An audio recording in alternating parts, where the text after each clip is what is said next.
Aj majster Karol Pádivý by určite od srdca zatlieskal tej skutočnosti, keby sa dozvedel, že v týchto dňoch sa na základnej umeleckej škole, ktorá nesie jeho meno, pripravuje veľmi odvážny projekt. Muzikál Studňa lásky.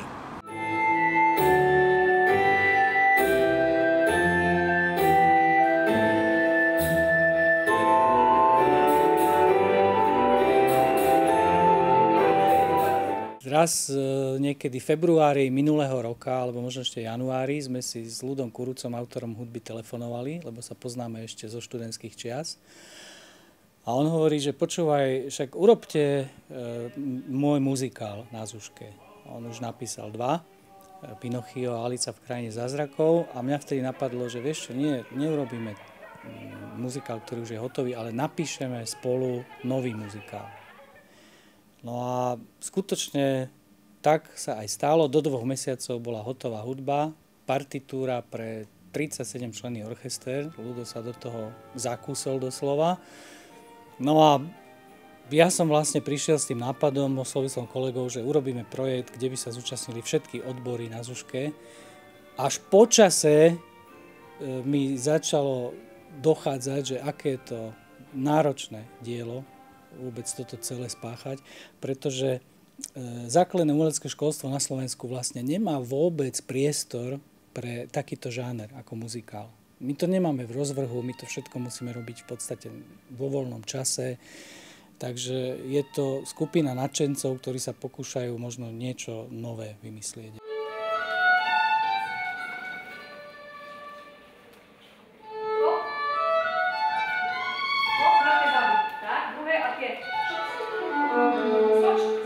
Koľko ľudí bude na tomto projekte spolupracovať?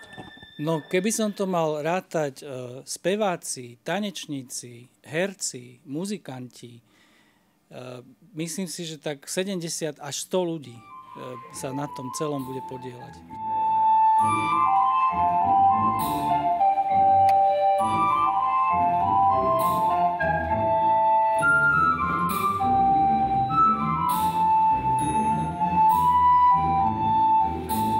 Našli sme niekoľko nadšených kolegov, napríklad Anitu Sikorovú, ktorá 50. rok dnes učí na škole, vychovala niekoľko operných hviezd európskeho významu a nám nesmierne pomáha s tými zboristkami a so solistami, cvičí s nimi. Samo Bánovec, klavirista, ktorý korepetuje s nimi.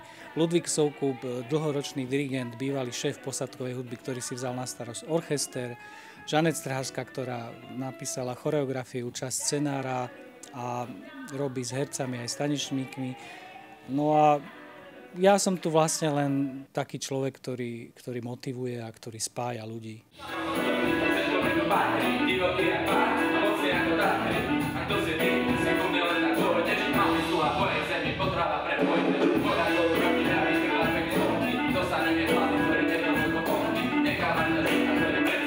Dnes vidím, že ten projekt je tak obrovský, že som šťastná, že sú okolo mňa ľudia, ktorí mi pomáhajú a ktorí to zvládajú, tú prácu.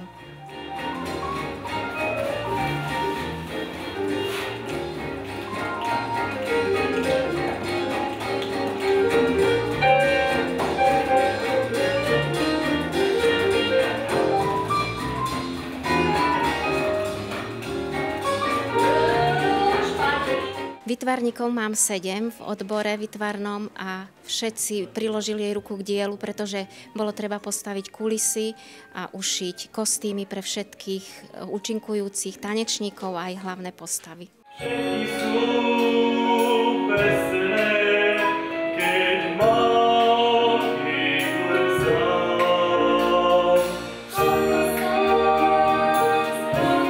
Majstre, čo je ťažšie? Spievať, komponovať alebo venovať sa ťažkému žánru a u nás veľmi, povedal by som, sledovanému pod drobnohľadom muzikálu?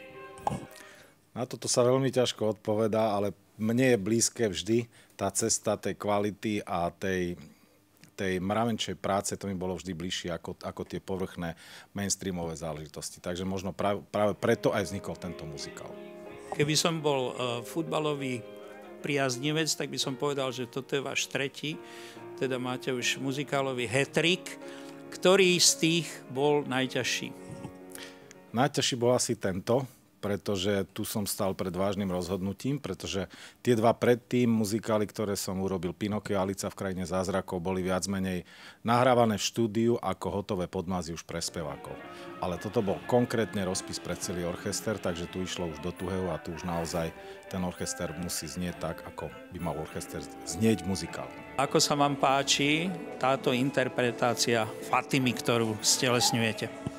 Veľmi dobre. Tie piesne nie sú len rapové, sú také rôznorodé. Máme tam trochu aj jazzu a aj také klasické, také romantickejšie árie. Takže máme tam naozaj takú všehochuť.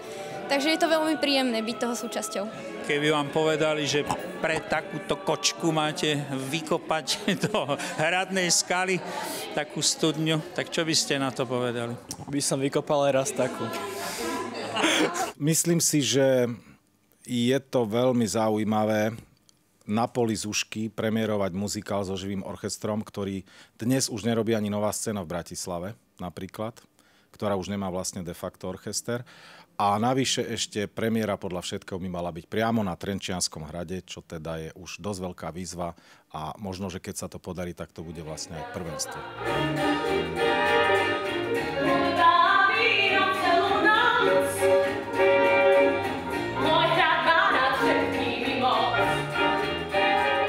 Ako ste videli a počuli, Zuška sa nefláka, Zuška maká. A tak premiéru muzikálu Studňa lásky budeme môcť vidieť už 2. júna, buď na hrade v autentickom prostredí, alebo v prípade nepriaznivého počasia v Piáne.